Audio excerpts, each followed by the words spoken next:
Good evening, everyone. And just for a second, shall we applaud these heroes against human trafficking one more time?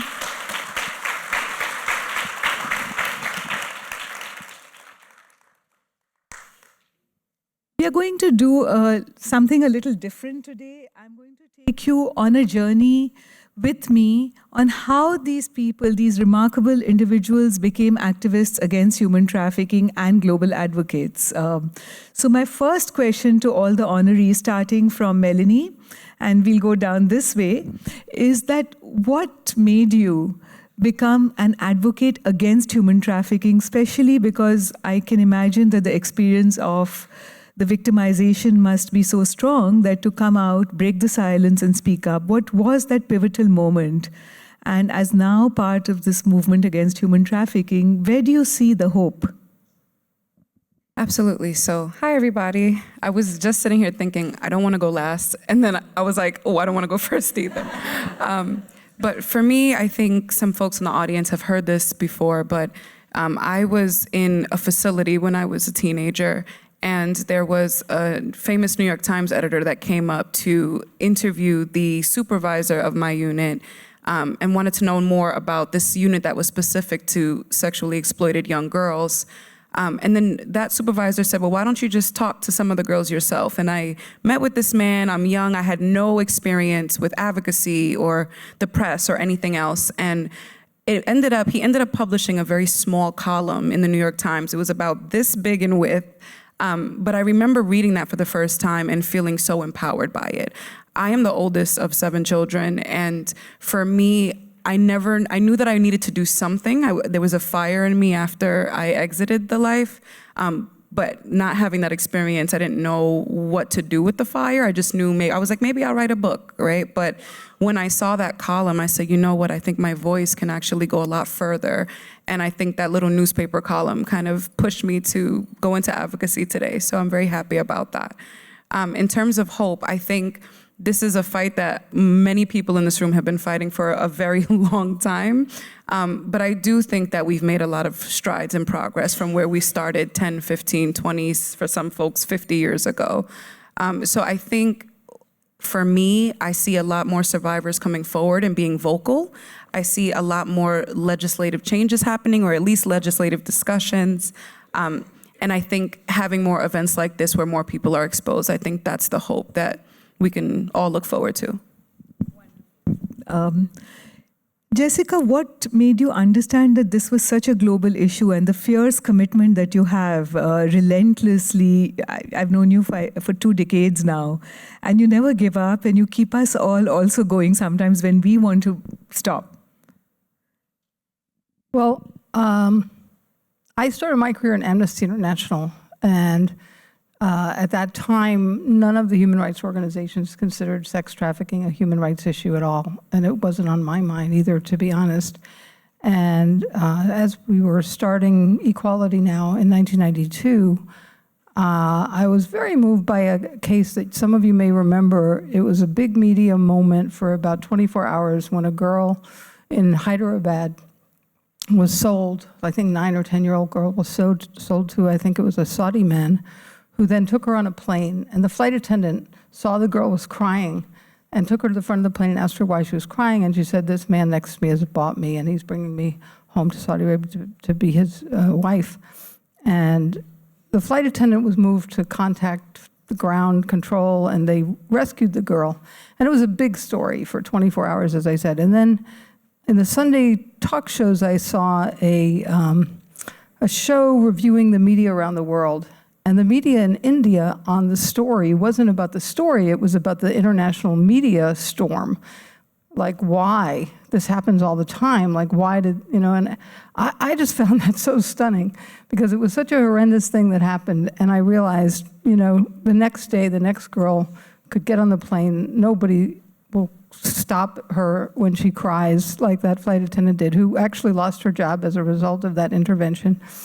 And it was just not a human rights issue, and that just seemed ridiculous. It seemed insane to me. So it was one of the many issues that when we started Equality Now, I used to explain to people, this is why we're doing this. We need a human rights organization that thinks of these as human rights issues. And in terms of hope, you know, I also have those moments where it's hard to keep your hope alive, but what gives me hope is really like the people in this room and the people, all of you on this stage, because I've just seen a movement grow with survivors and people speaking out, and it's very encouraging. It makes me feel like, well, maybe we now have this issue recognized as a human rights violation, but we have so far to go to stop it, and yet I do feel like we're making progress.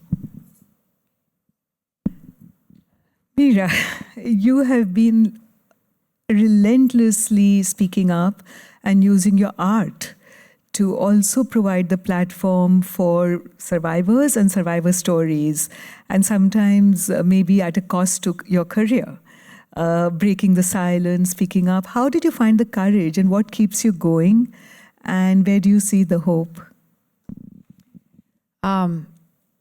Well, I'm not sure what the first part of the question is. Like I don't think it has hurt my career to speak out on human trafficking. Perhaps it hurt my career to speak out on my Me Too experience. But actually, in a weird way, I think that rejuvenated my career because people understood why I had sort of disappeared from mainstream movies for 20 years. And they saw me instead as someone who might be worthy of a second chance. So actually, it had the reverse effect from what I thought it was going to have. I thought I would never work again at all when I spoke out against Harvey Weinstein publicly, and instead, my career has picked up since then. Now, not to the level where it was before, but it's better than it was during those 20 years. But in terms of human trafficking and human trafficking survivors and working against this horrible, horrible crime and exploitation, all my life, I was looking for a way to serve. I was very inspired by my mom. When I was a kid, she used to volunteer at a suicide prevention hotline and come home and tell us the stories about how she literally talked people out of killing themselves. And at Harvard, I did my thesis about racial conflict, and I really wanted to understand the otherization that allows one group to see another group as subhuman and available for all kinds of abuse just because they're thought of as less than. And I asked the UN back in the 90s if there was any place for me there. And at the time, they were like, well, the office that you would be best suited for is in Europe. And it kind of fizzled. And then Lucia Neuss, whose father, Philip Neuss, is a director. She was working with Amnesty International, actually, and they invited me to host an evening about the disappeared young women of Juarez in Chihuahua, Mexico. And I gave a speech that I wrote, and they liked it, and they said, would you be our Stop Violence Against Women campaign spokesperson? And I was like, oh, my way to help. And women are the abused subcategory of humans across the globe in every country around the world. Girls and women will always be mistreated more than any other group. And under the rubric of this campaign, I learned about human trafficking, and this was 2004, and I was pregnant with my beautiful daughter, Matea, who's there, and and I was like, I'm going to have a girl child. I have to be committed to making the world a better place for women and girls. And but I was stunned that slavery still existed. I thought that it had, been abolished, by, that it ended with Lincoln. And, I wasn't nuanced in my view of it. I also didn't understand the modern prison industrial complex. But I thought with legalized chattel slavery being ended, that slavery was gone. But instead, it just went underground and became this gigantic $250 billion a year enterprise that's just hidden from view. And then I started combining my activism with my art, and I did the miniseries Human Trafficking, and I vetted it with my Amnesty boss, and she said, yes, it's appropriate, it's not salacious. And then when I was done, I started interviewing survivors to be a better advocate. And that changed my life. And when I looked in their eyes and heard their stories about what had happened, I was like, oh, I cannot turn back. And then my focus narrowed a little bit from all violence against women to the specific form of violence against women and girls, which is human trafficking. And then the UN invited me to work with them, and it's been sort of nonstop ever since, and it's one of the biggest honors and challenges of my life. I know I'm taking up too much time, but the hope is just, I'm seeing a lot of survivors come forward and show the world how capable they are of being these voices of hope and these resurrection stories in and of themselves. Like, that the human spirit is so waiting and ready to reclaim its place and to carve out their own destinies. And I see more and more of those people exiting, either self-exiting or with help, and then taking life like with a vengeance, a beautiful life. And not to say it's not full of trauma, recovery, and suffering, but there's also this incredible shining example of what human beings are capable of, which I think sparks empathy, which I think takes away the apathy that the world has, where they say, oh, those poor people, but they're sort of already gone. And I think that, the darkness of this crime is such that people turn away and they stop thinking that they can do anything. But actually, it's only happening because we all haven't done enough. Like if everyone stood up and said, oh no, not on our watch anymore, this is our #1 priority, we will not rest as a people, as a globe, we will not rest until we eradicate this, then it would go away. But it takes that sort of groundswell of commitment among all people. But I think that we can get there. I mean, if we got rid of legalized chattel slavery, we can get rid of illegal slavery. It'll be hard, but I think that it's possible.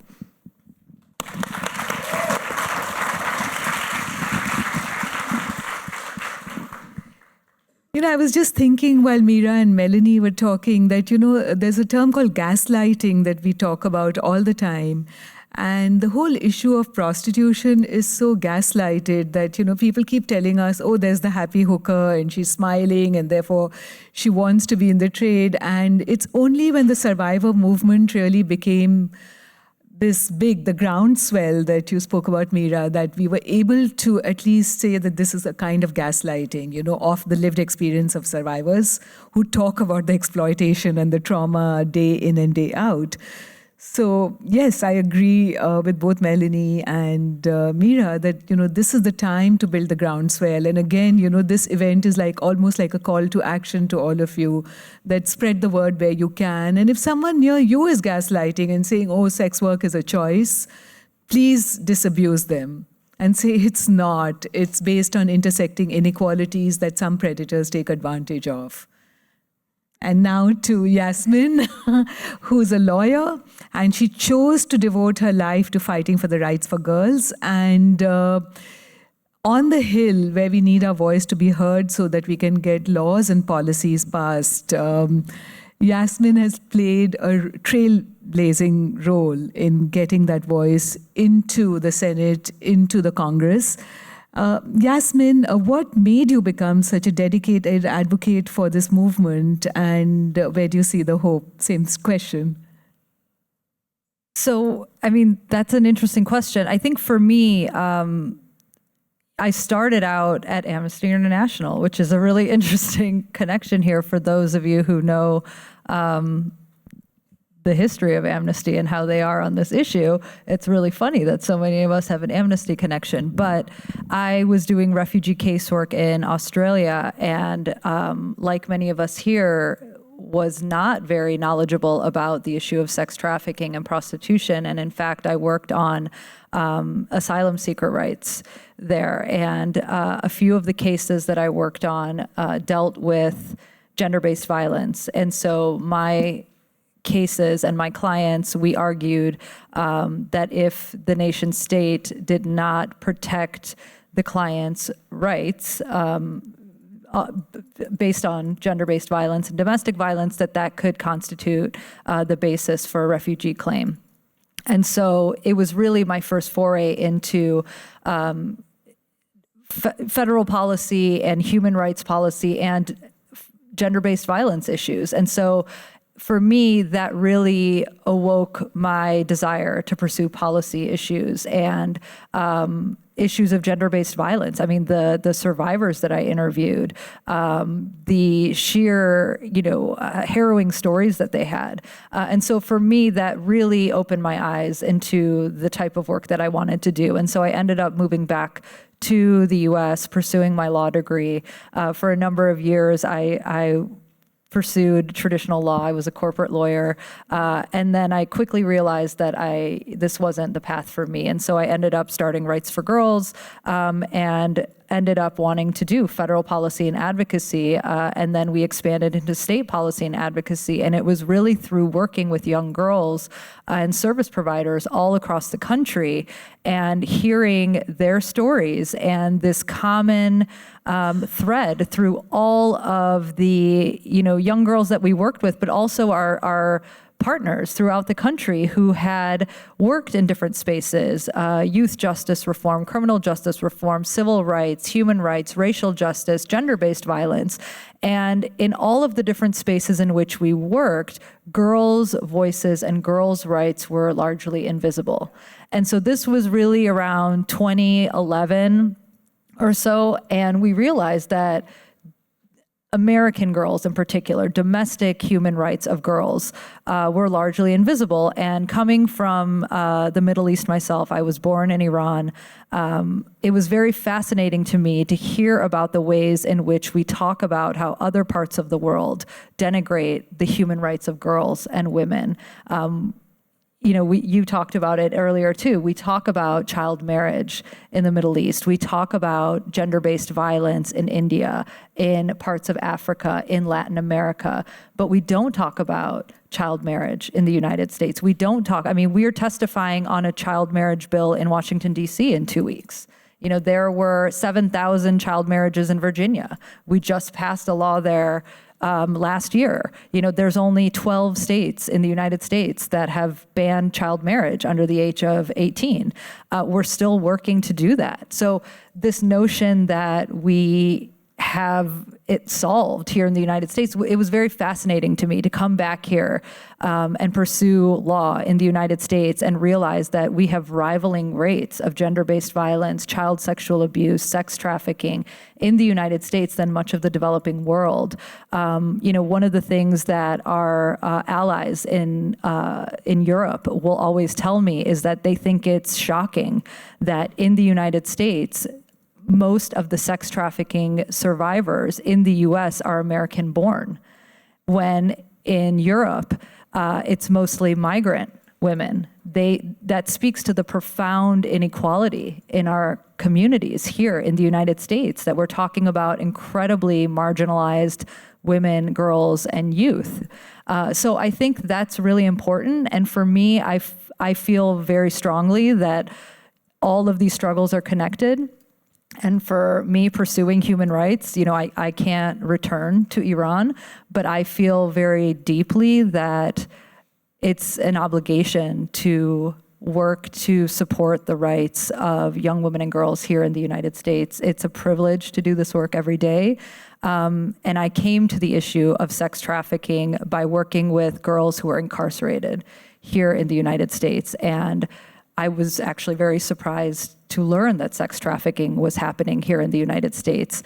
But by talking to girls like Melanie and many, many others who had been incarcerated for being bought and sold right here and all throughout communities in the United States, is how we began to address sex trafficking and many other forms of gender-based violence impacting girls right here in America. So we are a domestic human rights organization that addresses these issues right here.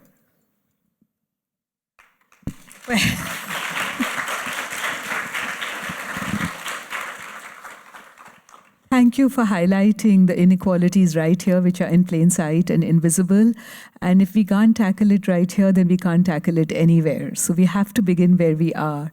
And that takes me to Bill, who works for this very fancy law firm called Proskauer, and they have a big corporate practice, and he chose to head their pro bono practice and support organizations like Sanctuary for Families, family law courts, and help survivors and really bring perpetrators to justice.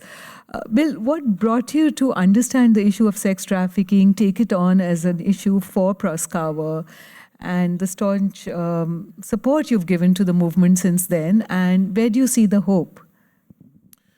Okay. Well, first of all, thank you for the award. I really appreciate it, and it's a great honor to be on this stage. I should start there. 25 years ago, I was a federal prosecutor, and when I prosecuted, I was taught to show tremendous respect and dignity to survivors and victims of crime. There's a whole chapter in the DOJ prosecutor handbook on how you treat victims. And I remember I had a murder case, a horrific gang murder case, and I literally held the hands of the family and told them that through this prosecution, we would find justice. Okay, I leave the government and I go to private practice and I just work on a pro bono case. I work on a pro bono case on behalf of a trafficking victim, and then another one, and another one. And there was one common theme through all these clients that I had. They all had been arrested. They all had been prosecuted. These were victims of trafficking who were arrested for prostitution, who were put in back of a police car, put in handcuffs, put before a judge, humiliated. And I just couldn't understand, and I can't understand today, why is it that we would treat victims as criminals? And it's worse than that because, then when we try to get services for our clients, especially mental health services, those services are not available. So what I think, I sort of got out of my very sheltered and privileged career and decided that, I had always, especially when I was in the government, I always looked to the government as the protector of the vulnerable. And what I realized in this case, and there are other cases obviously as well, is that the government was the perpetrator of the injustice. And the government failed to address this problem. And so that made me begin to think that the private sector, right, it's not just an act of charity, but that the private sector actually plays a critical role in equal access to justice. And one of the valuable things, and I appreciate your including Proskauer in this award, is that the message has to, continue to get out, that the private sector has to have a very clear and strong voice, that trafficking, that prostitution is not a choice, that prostitution is the result of a power imbalance, it's a result of severe, horrific violence and abuse.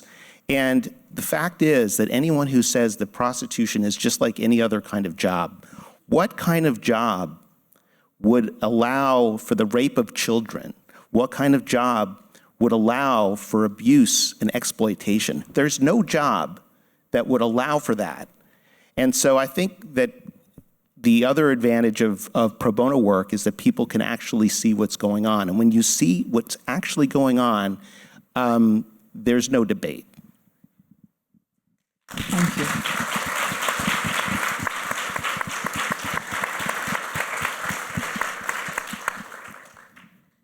Last but not least is, of course, Leymah Gwobee, who has done something which we wouldn't even imagine we can do. Right now, we are talking about abuse at the most intimate level of men who are predators, who are going and buying little girls.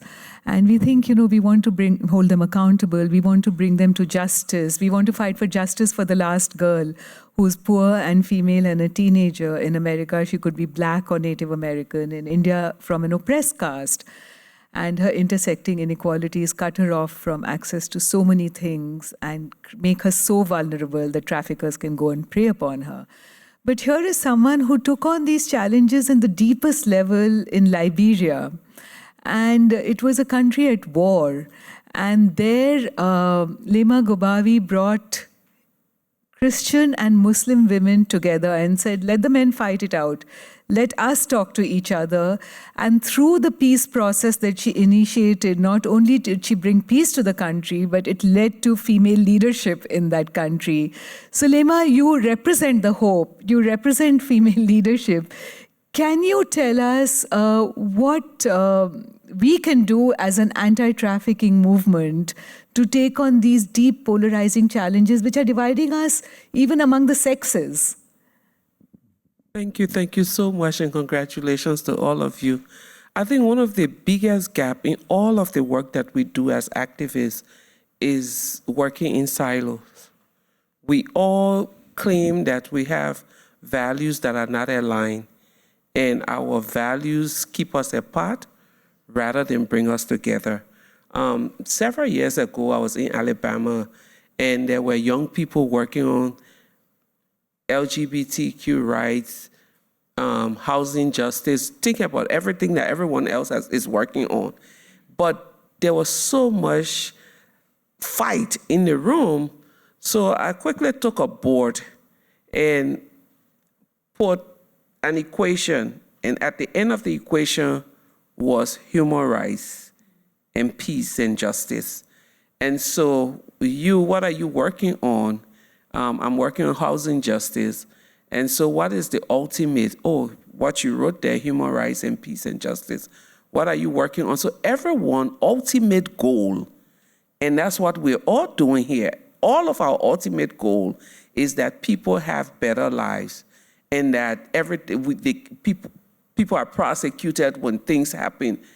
But at the end of the day, we can't seem to find the rhythm that we need in order to do the work that we need to do. So I think the first step, because there's so much division, like you said, so much polarization in the world that we live in, that we need to be really, really intentional about building partnerships.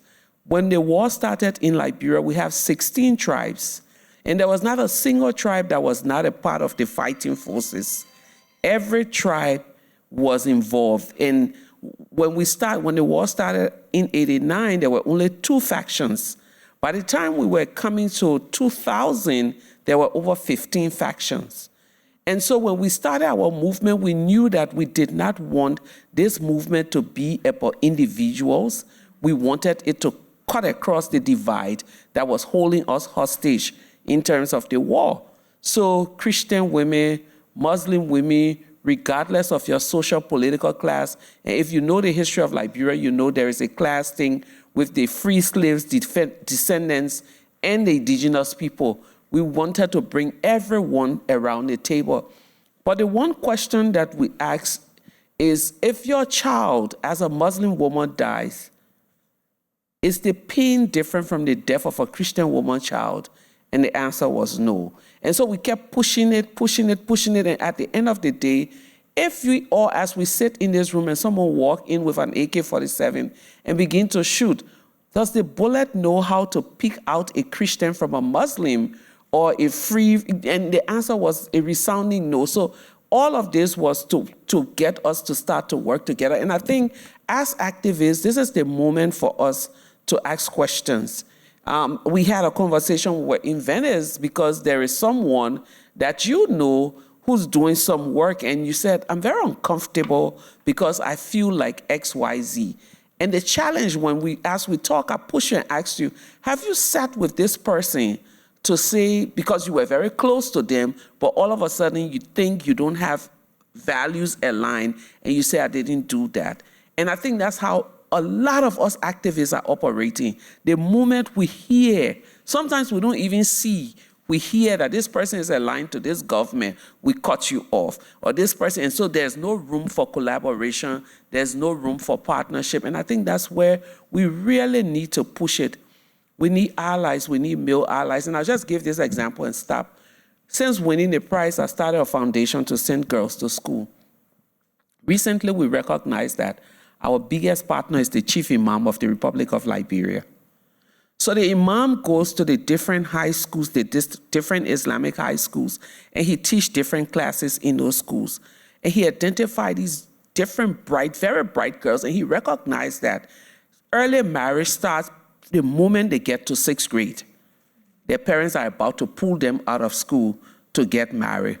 So he's been going to these families and negotiating for these girls. And the family will say, no, they're going to get loose, they will have babies out of wedlock. So he brought the first 3 sisters to us. One is now an engineer, one is now a medical doctor, and the other is going to med school also. After 3, he brought 7. Today, we have 21 little girls. But what he did a few weeks ago, we invited the students to come so that they get to know each other just before school starts. And he was intentional about going into the community and found the hardest fathers, the ones who were very difficult to convince that anything good can come out of girls' education. And he chartered a bus, 2 buses, one for the parents, one for the children. They came to the office. And then he walked into my office and said, I brought some hard to deal with parents here. You do you, I'm going to just pass around this. And he was just walking around, playing, touching flowers, doing his own thing. And I didn't know what to do. But our program is such that everyone will stand up, introduce themselves, and some of the girls that the imam had brought years earlier were standing up and saying, oh, I graduated from university this year, my GPA is 4.0, and we're talking about the opportunities for travel, for all of these things. At the end of that day, without even pushing anything, the hardest to deal with father walked to me to say, the scales have dropped from my eyes, and I'm going to now be an ambassador within my community to push for girls' education. So we need some of the most unlikely allies to be able to do the work that we need to do. Until then, you doing this person doing this. In Africa, we have the saying, a single broom straw cannot sweep a room. We need to bring all of our ideas together, bind them in one cord, and use it to sweep out sex trafficking, gender inequality, all of the different things that we're working on, but it's only collaborative effort that can take us to where we need to get to.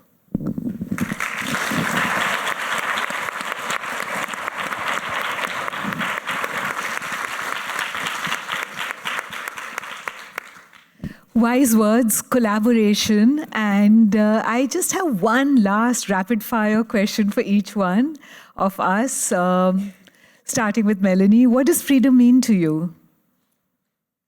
Freedom to me is when we're no longer having this conversation, when people are not being bought and sold, when we don't have to work in teams or silos, when it's done.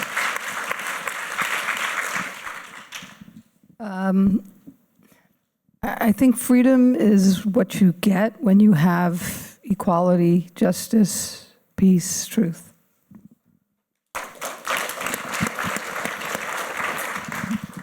I think freedom for me is the ability to pursue one's own destiny, to self-direct one's destiny, and then freedom also involves other people's work to help achieve that for everyone.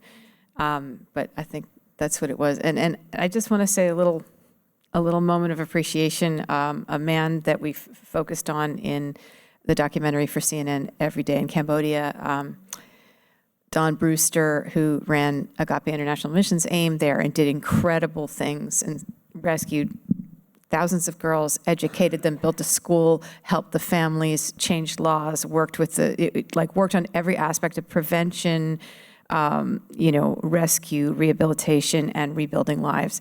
He just passed away yesterday or the day before, and my heart is kind of broken about that, but I just want to, pay tribute to him and say that, I saw what he was able to do with the force of his commitment to freedom, his commitment to lifting other people up.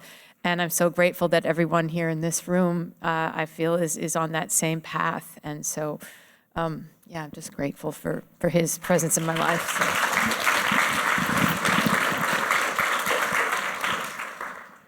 Freedom for me means when every last girl is free. I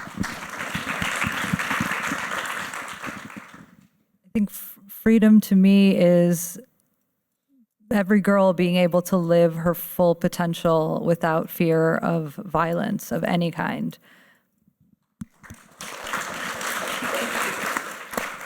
I think, just to echo this, freedom is meaningless unless everyone is free.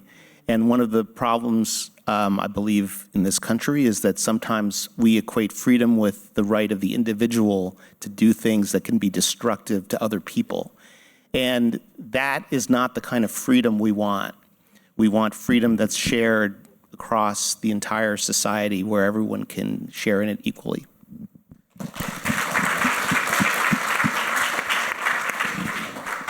Freedom for me is dignity.